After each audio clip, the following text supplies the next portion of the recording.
Hi, welcome to the channel. Welcome back if you're a current subscriber. Today I'm analyzing the body language of several people, such as Jeffree Star, Ryan Anderson, Kim Kardashian, and Mia Blanchard, in regards to Gypsy Rose, their relationship with Gypsy Rose, and what I see is their relationship and their thoughts towards her. So let's get into it. TikTok, and I seen the hair extensions, the ponytails that everybody keeps talking about, and I got one, and it's too dark. So I'm mad.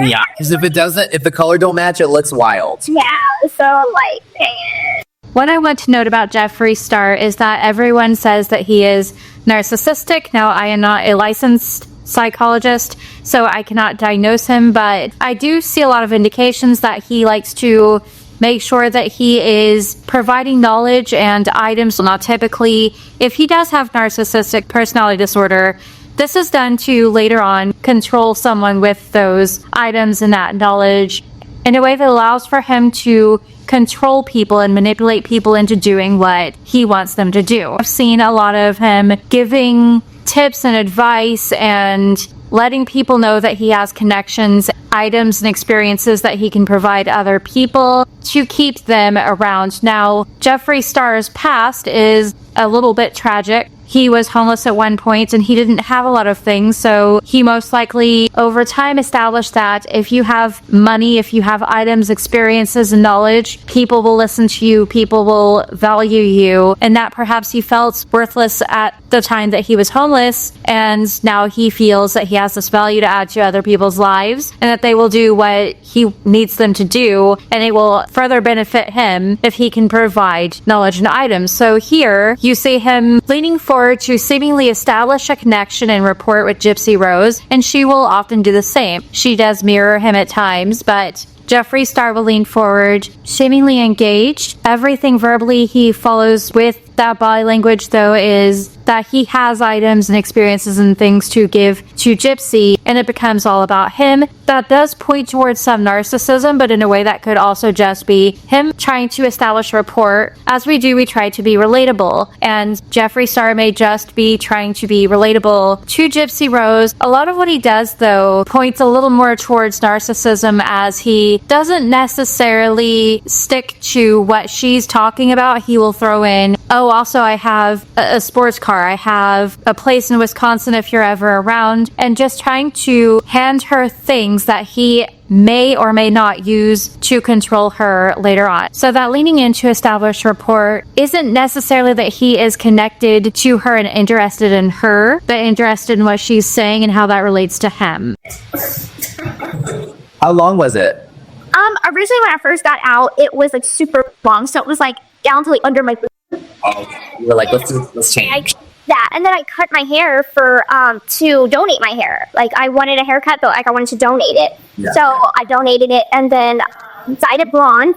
His body language here is that of someone who is nervous and not entirely engaged and interested. It's a bit shallow. His shock and surprise over what she says does not meet his eyes. There's no indications in the orbicularis muscles that he is necessarily fully engaged and actually surprised. There's a slight eyebrow flash there, but it seems that he then decides against fully committing to surprise, and he's not actually surprised. This is an act, and that he's not entirely engaged and interested in what Gypsy Rose has to say. And this is really the majority of this particular live stream, where he seems distracted at times when she's talking about herself and her experiences and what she likes and what she has done. Him grabbing the water, him looking at a mirror, looking at comments, looking at gifts, and then occasionally throwing out a question about whether she has done something that he has done. And at the same time, he then offers that she can come to his place in Wisconsin and eventually participate in those activities, such as driving a nice car. And again, this is a very shallow interaction, not someone who genuinely cares about someone else, who is genuinely interested in someone else.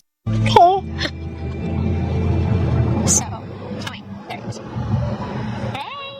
What you doing? I just came back from. Yeah, no, but Yeah. I had Well, I told Mia about, Now we're going over Mia Blanchard, Gypsy Rose's sister's body language when they're having this conversation about Ryan Anderson in the car. Now, Mia Blanchard, for the most part, seems very involved and a bit of a mentor to Gypsy Rose, but mostly interested and very connected to Gypsy. Very interested in protecting and being a bit almost like a big sister, even though she's a younger sister. And verbally, she even confirms this towards the beginning of this particular video. She had said that even though she's younger, she's like an older sister. And this seems to be very true based on their interactions verbally and based on body language, such as right here, where Mia doesn't necessarily have the highest opinion of Ryan Anderson or Ken Urker, as I've seen in other interviews with Mia Blanchard about Ken Urker. She doesn't necessarily have the highest opinion of those people, which indicates that she feels protective over her sister, as if, again, this is a younger sister that she has to protect. So she leans away from Gypsy in this particular part as Gypsy is talking to Ryan Anderson, which does point to a level of discomfort, but most likely it's around who Gypsy's talking about and not Gypsy herself, as she was not leaned away from Gypsy prior to this and they seemed to be very comfortable together. Now, she also has a lot of positive tonality on her face. She's amused at what's about to take place and what has taken place, as Gypsy has stated that she's going to call Ryan and tell Ryan that she had just told Mia about their intimate life. Mia is amused by this. There's no indication of disgust or discomfort around that particular part. And prior to this, she had again verbally confirmed this by stating that this is just girl talk and that she's glad that her sister can come to her. She feels a lot of protection over Gypsy and is very engaged and interested in what Gypsy has going on. Now, interestingly, Gypsy doesn't seem to return that. I have not seen so far in any interaction with Mia Blanchard, Gypsy returning that level of interest and protectiveness over her sister, but you do very much see that with Mia Blanchard. Mia also seems very comfortable with Gypsy. She doesn't seem very stressed out. She doesn't seem nervous. There's no negative tonality, no disgust, no contempt, no indications that anything else is going on here. a few nights ago's event. What, right? What event? Our little tussle in the sheets. Oh my god, baby! It's our business. So, I also, you told her that,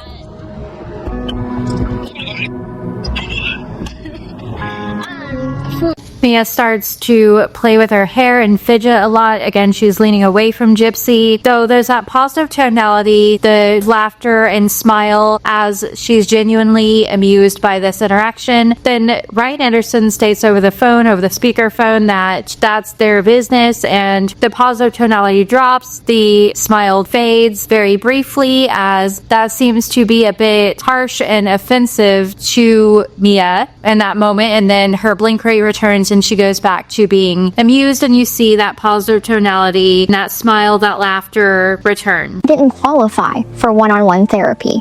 Wow. You would think that they would want to set you up and give you all of the tools that you would need to be as mentally stable. Now, this is Kim Kardashian, and a lot of people are aware of who the Kardashians are and how Kim is. She is naturally expressive. Typically, she does a lot of pretending to cry in an over-exaggerated manner, but here you see her, and she's leaning forward, establishing connection rapport with Gypsy. She has this one arm on the armrest beside her. She looks very comfortable, and as someone who's very media trained, very used to interviewing people and being interviewed, there would be no real reason for her to be stressed or uncomfortable in this particular interview. There's no indication of a level of discomfort here. She's connected with Gypsy body language wise, and at times you see her eye access. You also see an eye block around when Gypsy says that she did not have therapy, and this eye block being keeping something out, recalling information, remembering something. That's typically what we would do. So it's interesting to see that eye block there very briefly when Gypsy Rose says that she didn't have therapy. It's possible that Kim Kardashian doesn't necessarily believe that, but she continues in a very serious manner, giving Gypsy advice. This is someone else that has taken on a bit of a protective mentor role, though she is really just interviewing Gypsy and building rapport with her. And a lot of this, though, there's a lack of a blink rate. She's very fixated on everything that Gypsy's saying. And again, Kim Kardashian's very media trained. She has no real reason to take interest in Gypsy Rose aside from wanting to be a lawyer herself, and this being someone who could be a big part of that in a way and help her towards that goal in a way. Aside from that, there's no real reason for her to be very involved with Gypsy and what Gypsy has going on. So the intrigue here is Gypsy's life in prison and what that was like, and the crime, everything going on there. And Kim Kardashian seems very fixated on that, very focused on that. And you see that lack of blink rate as she is listening intently to Gypsy. You don't see, interestingly though, a lot of eyebrow flashes, forehead creases. I've seen this in other interviews that Kim Kardashian has where she is actually very engaged and interested in what's going on in regards to herself or something she's promoting, a show she's promoting. In regards to her family, she's very engaged and interested, but here she is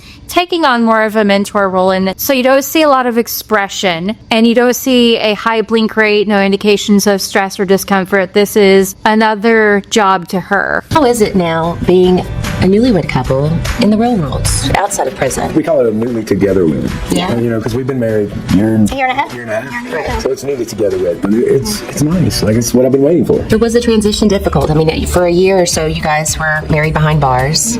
Now you're newly together.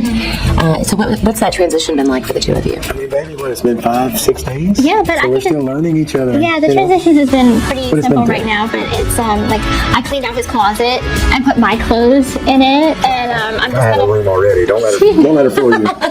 so like integrating, into our new life together and just settling into my life. We cooked our first dinner together, and Now, this is Gypsy Rose's now ex-husband, Ryan Anderson, and non-verbally what he's communicating is that he is, I keep using this word, but very connected to her, interested in her, and seems to see a future with her. He's turned towards her. Verbally, he expresses we and our. There's a lot of confirmation glances as he checks to confirm how she's feeling and how she reacts to certain questions and things that he says. Though there's a lot of positive tonality. He's genuinely smiling. You could see that in orbicularis muscle, and he is leaned towards and very comfortable with her. This is not someone who is awkward, who has negative tonality, vertical lines in his face, who's leaning the other direction or not engaged with her at all. Those confirmation glances really further indicate this level of attachment that he has to her, this bonds that he seems to feel with her, where he wants to know and check in on how she's feeling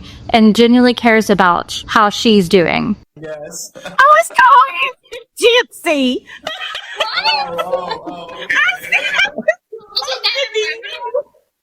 I think she looks I said I did not like it to begin with. I didn't think I did, but This is Gypsy Rose's current partner, Ken Urker, and I've already done an analysis on him before, but just in this brief moment in comparison to her connection with other people and how they feel about her. What I've noted in the past is that Ken typically doesn't verbally express that he sees a future with her or any kind of bond with Gypsy. Non-verbally, you can also see that the way he's consistently pointed away from her with his feet, with his shoulders. In this particular live stream, he puts himself in front of her, not beside or behind her, indicating some level of feeling dominant over her, feeling a bit superior and more important in comparison to her, not connected to her. There's not a lot of confirmation glances and checking in as you saw with Ryan Anderson, her ex-husband, and he seems to be very much self-involved, very much interested in what people are saying in regards to him and how that makes him look, and not as much with Gypsy. He doesn't seem to verbally take interest, but body language wise, he's in front of her. There's not a lot of confirmation glances or affectionate touching or anything that indicates that he necessarily feels this bond with her that you see that she had in the past with Ryan Anderson. Work every day, pay my bills, pay my rent. Like, I'm not looking for any kind of